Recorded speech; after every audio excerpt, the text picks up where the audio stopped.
Je vais me présenter et dire un mot sur qui je suis. Donc je me prénomme Pierre et je vous propose que nous nous appelions par nos prénoms. Nous n'allons pas nous donner du monsieur, madame, et tout. C'est quand même plus simple et plus sympathique de s'appeler par nos prénoms. Je vais vous raconter quelques mots sur mon histoire personnelle de façon à comprendre pourquoi je donne ces cours.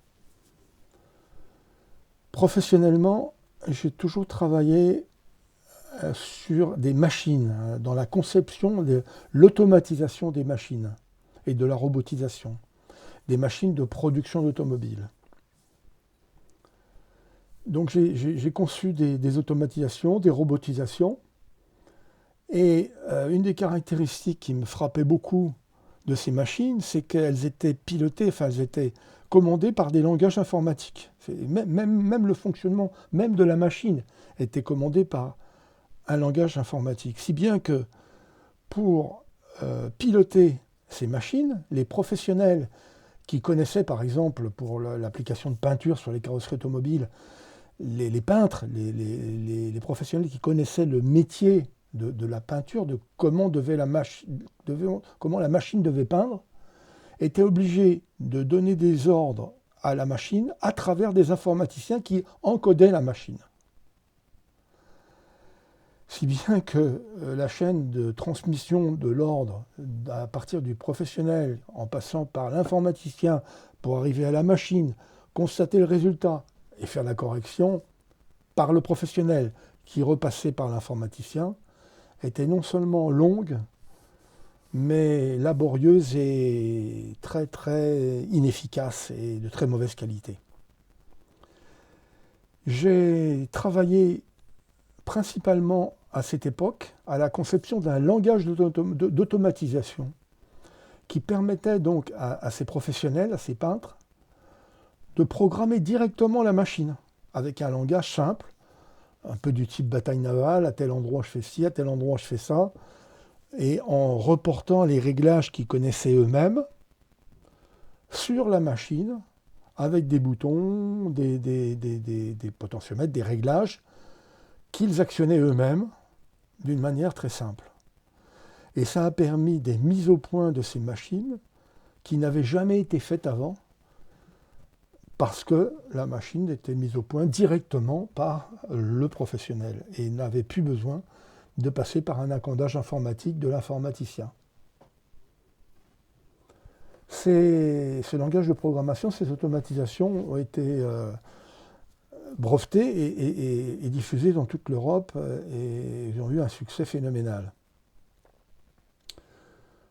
Au moment où la course aux robots les plus sophistiqués était lancée, les gens voulaient, enfin les responsables d'usines voulaient souvent installer la machine la plus sophistiquée. Moi j'étais persuadé, je travaillais et ça s'est démontré par la suite comme étant la chose la plus importante. Premièrement, ce que pouvait faire de mieux la machine, c'est ce que l'humain lui apprenait à faire. Ce que pouvait faire de mieux la machine, c'est ce que l'humain lui apprenait à faire.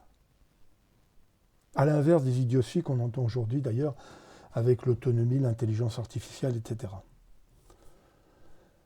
Deuxièmement, la qualité de ce que pouvait apprendre l'humain à la machine dépendait de la compréhension de son fonctionnement et de la communication avec celle-ci. C'est-à-dire il fallait que l'humain comprenne bien le fonctionnement de la machine, que la machine ait un fonctionnement pour lui suffisamment simple et préhensible pour qu'il puisse la commander de la meilleure façon possible et aboutir à une qualité de résultat parce qu'il comprenait et il faisait corps avec la machine.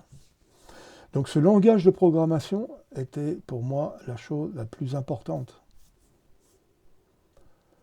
Et puis je me suis orienté d'ailleurs ensuite pour la formation de ces opérateurs à grande échelle, et puis des formations des opérateurs de ces machines et des gens de maintenance, des gens qui étaient chargés de dépanner et de maintenir les machines. Puis j'ai conçu et j'ai animé des formations de chefs de projet dans ces domaines. Et puis j'ai mené des missions de consultant et d'accompagnement des responsables de fabrication et de maintenance dans les mêmes domaines. C'est-à-dire que les responsables de fabrication et de maintenance, j'allais en mission dans les usines comme consultant pour analyser les problèmes qu'ils rencontraient et les accompagner dans la mise en place des solutions nécessaires. Voilà, c'était mon parcours professionnel et est-ce que je peux dire que j'ai toujours chuchoté à l'oreille des machines? Je ne sais pas si on peut dire ça, en tout cas, chuchoté à l'oreille des machines et aussi appris aux autres à le faire. J'ai toujours été sur l'interface entre l'homme et les machines. Et donc ça ne vous surprendrait pas que depuis plus de 5 ans, je donne des cours en présentiel et sur Internet pour aider à l'utilisation des smartphones Android. Parce que pour moi, les smartphones sont un outil, le smartphone est un outil le plus pratique, le plus polyvalent pour s'informer et agir dans le nouveau monde numérique aujourd'hui.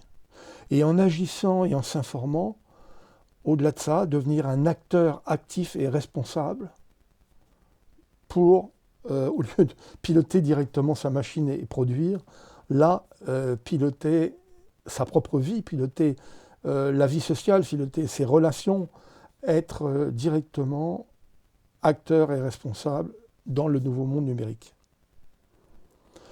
Enfin, une petite confidence personnelle.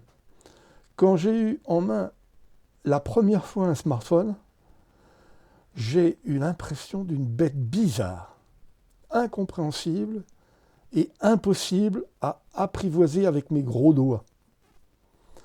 Donc si ça peut vous rassurer, ce n'était pas mes connaissances assez poussées que j'avais de l'informatique et de la programmation qui m'ont permis de bien prendre en main un smartphone. Je m'apercevais qu'il y avait toujours des commandes qui partaient et qui étaient actionnées sans que je m'en aperçoive, que je ne comprenais pas le fonctionnement. Donc ça n'a pas du tout été évident pour moi au début. Je me suis aperçu rapidement, mais enfin avec méthode et persévérance, que tout s'éclaircit et tout devient plus simple.